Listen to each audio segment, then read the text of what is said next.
Assalamualaikum warahmatullahi wabarakatuh. Bagaimana kabarnya hari ini anak-anak?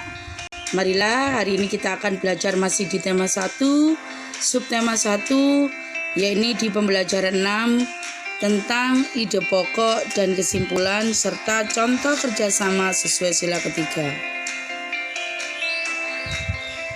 Nah, cara menentukan ide pokok dalam paragraf. Sebelumnya kita harus tahu apa itu yang dimaksud dengan ide pokok.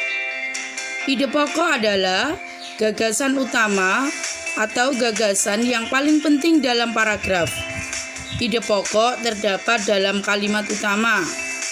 Ide pokok dan kalimat utama berfungsi memberitahu pembaca tentang apa yang dibicarakan dalam paragraf itu dan menjadi sandaran bagi kalimat-kalimat lain dalam paragraf itu. Nah, bagaimana cara menentukan ide pokok? Ini ada beberapa langkah untuk menentukan ide pokok. Yang pertama yaitu kamu harus menentukan kalimat utama dalam paragraf itu. Ya, cara menentukan kalimat utama dalam paragraf yaitu dengan membandingkan kalimat-kalimat dalam paragraf tersebut. Ciri-ciri dari kalimat utama adalah memberitahu pembaca tentang apa yang diperbincangkan dalam paragraf. Yang kedua, memberikan arahan atau pengendali terhadap permasalahan yang akan dibicarakan. Dan yang ketiga, menjadi sandaran bagi kalimat-kalimat lain dalam paragraf itu menjadi titik tolak dari kalimat pengembang. Sedangkan kalimat penjelas memiliki ciri-ciri sebagai berikut. 1. Sering merupakan kalimat yang tidak dapat berdiri sendiri. 2. Arti kalimatnya baru, jelas, setelah dihubungkan dengan kalimat lain dalam satu alinea atau paragraf. Yang ketiga, pembentukannya sering memerlukan bantuan kata sambung atau frase penghubung. Dan yang keempat, isinya berupa rincian, keterangan, contoh, dan data lain yang bersifat mendukung kalimat topik. Jadi anak-anak, dalam satu paragraf ada satu kalimat utama dan beberapa kalimat penjelas. Nah, bagaimana cara menentukan inti kalimat dari kalimat utama? Karena inti kalimat ini nanti bisa kita kembangkan menjadi kesimpulan dan ide pokok. Ya, contoh. Kalimat utama berbunyi, sikap kritis masyarakat terhadap layanan kesehatan yang diberikan oleh tenaga medis masih sangat diperlukan. Nah, dari kalimat utama tersebut bisa kita tarik inti kalimatnya, yaitu sikap kritis terhadap layanan kesehatan diperlukan atau sikap kritis diperlukan terhadap layanan kesehatan. Ya.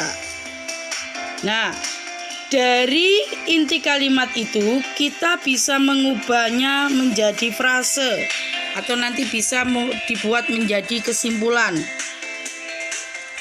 Contoh, inti kalimatnya sikap kritis diperlukan terhadap layanan kesehatan.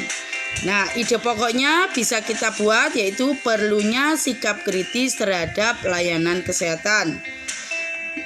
Kesimpulannya, sikap kritis masyarakat diperlukan terhadap layanan kesehatan yang diberikan oleh tenaga medis. Nah, anak-anak, untuk membuat kesimpulan kita bisa menambahkan kata atau kalimat sendiri dari inti kalimat yang kita temukan. Coba perhatikan contoh paragraf di bawah ini. Ini ada di buku LKS kalian. Tumbuhan merupakan sumber kehidupan bagi manusia dan hewan di muka bumi ini.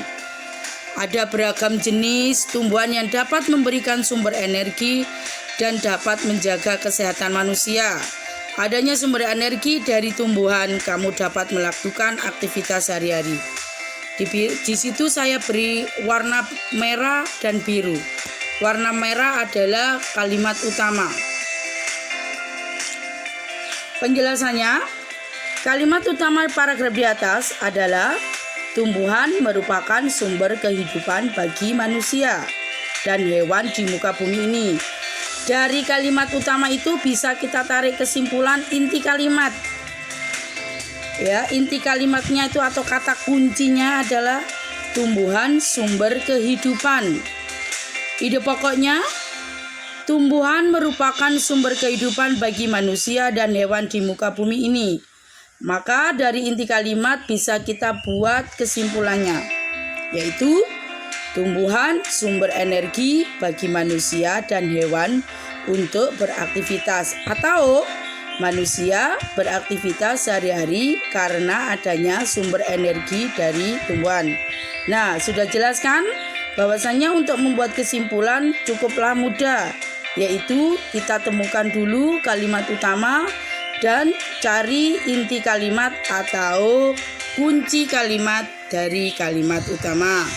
Nah, marilah kita lanjutkan untuk selanjutnya, yaitu tentang contoh kerjasama yang sesuai dengan sila ketiga.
Demikian pembelajaran hari ini, kita akan sambung dari berikutnya.